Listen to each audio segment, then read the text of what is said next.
Wow, ladies and gentlemen, wow, we're having a rough time right now because we got some cameras going out all over the place because someone left something unplugged. So stick with me, ladies and gentlemen. We're going to be right back with that camera being on because it got unplugged.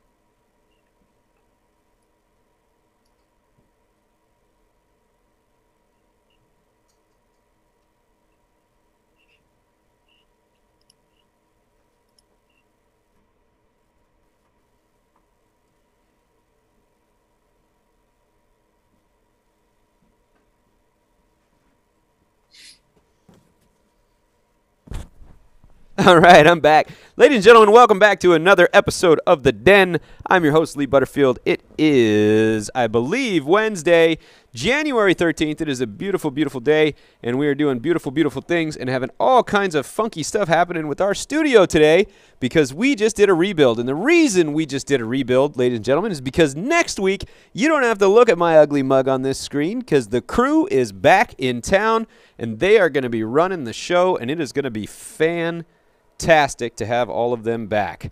Now, we are going to go to the crew here in just a minute, but of course, in the idea that everything in the world has to go wrong the day it has to go wrong, now our HDMI is not communicating with our system, so it's kind of awesome, and we're going to keep going that. So what I want to do right now is I want to take everybody to a conversation we were having this morning because it was an epic conversation.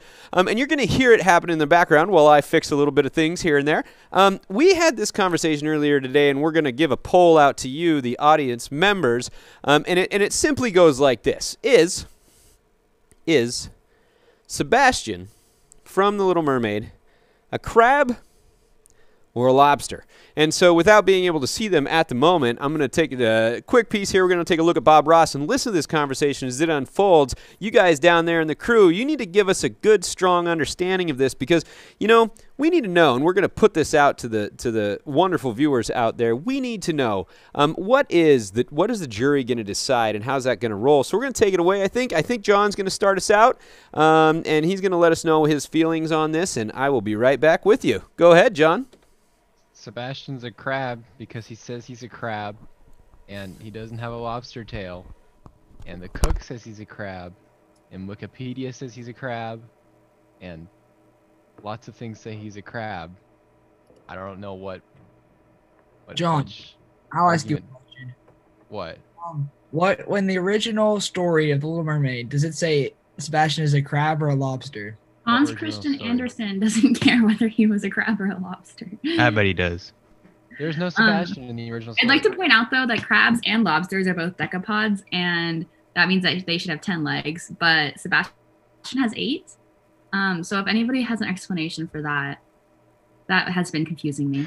He got torn off, obviously. He was in okay, he's like a conflict. war hero. Yes. Okay, got it. A lobster war hero because he's a lobster. A crab warrior. No.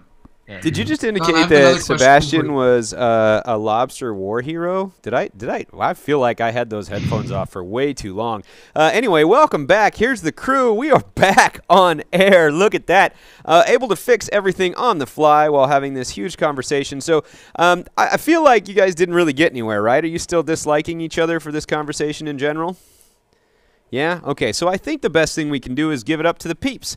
So where is it, Bria, because I know that you've prepped this and ready to rock and roll. Where is it people can go to let us know, to tell us, to figure us out? Where can people go to let us know which it is?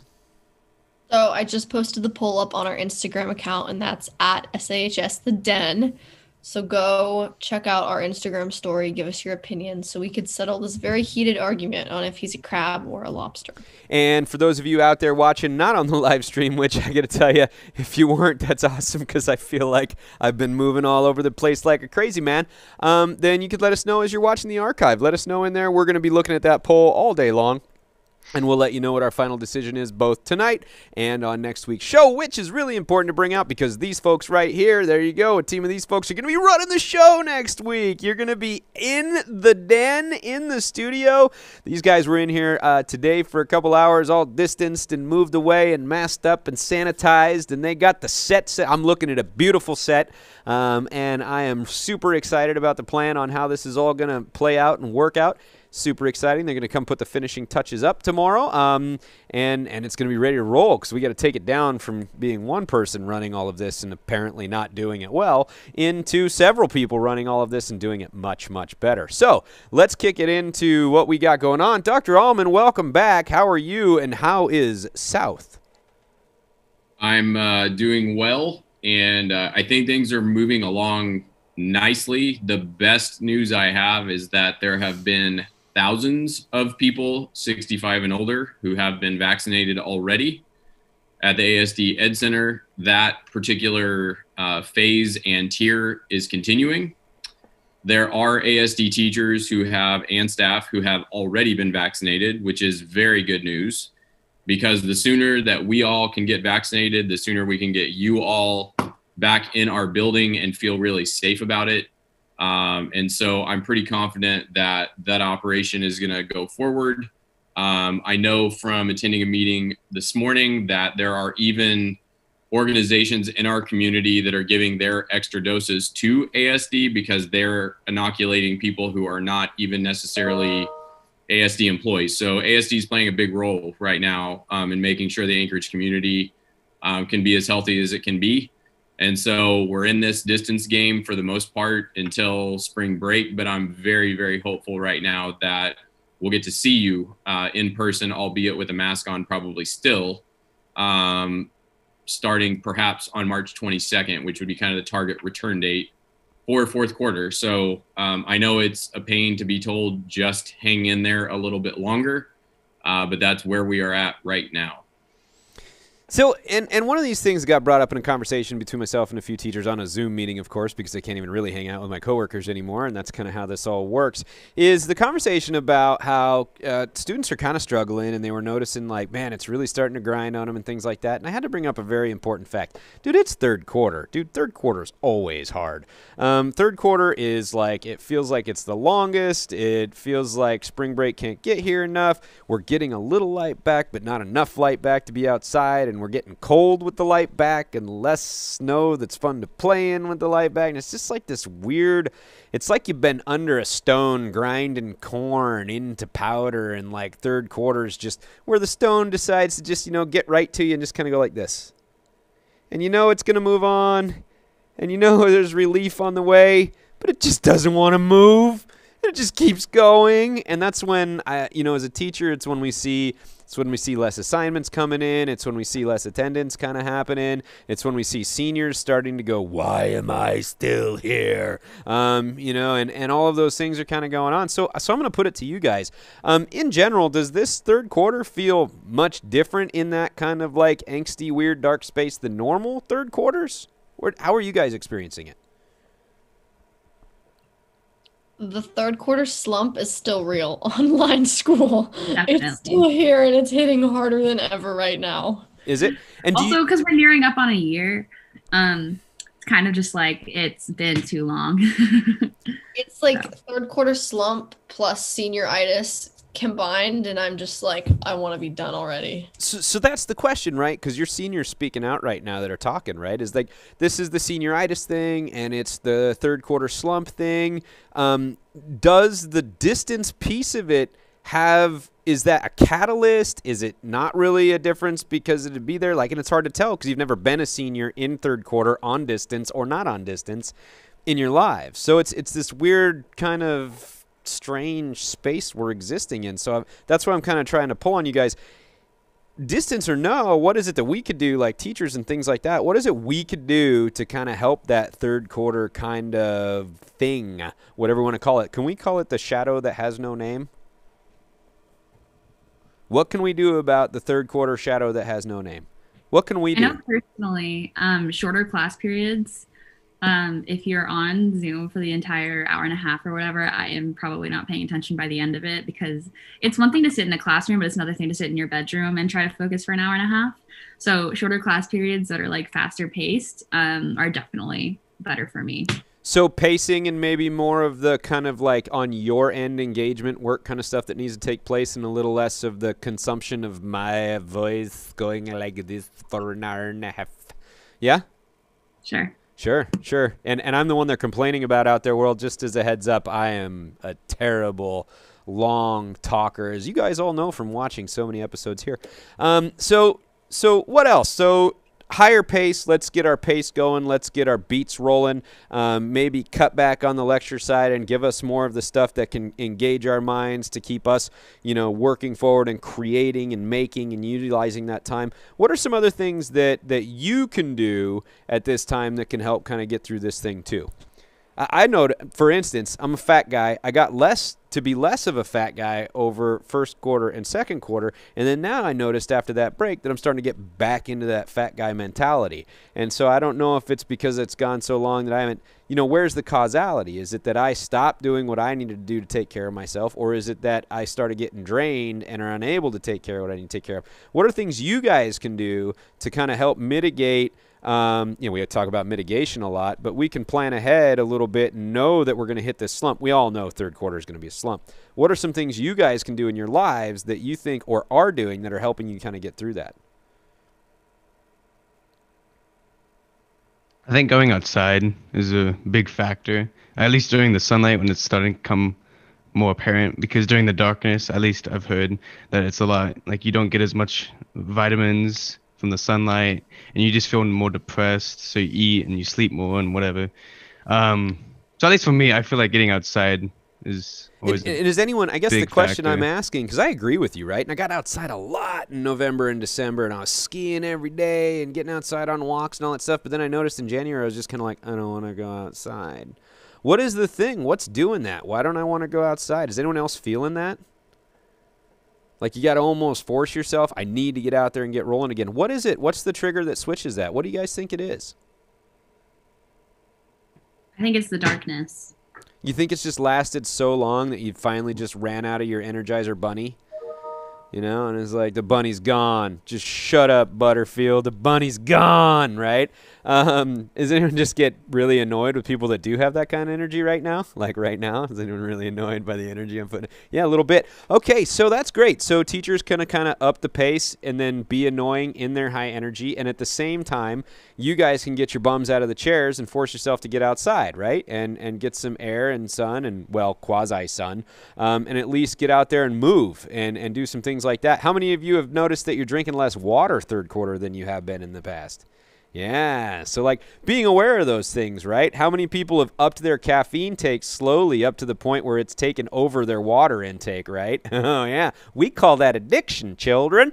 And so that's that kind of process that we go through every year. Cool beans, I really dig it. Thank you. We only have one big question. It kind of goes on to that activity and things like that, Dr. Ullman. And I don't know if you have an answer for this. I know the email went out about winter sports, so we are getting questions about spring sports. Do you guys have any kind of ideas on the horizon of what those might look like, or are we still kind of in a holding pattern?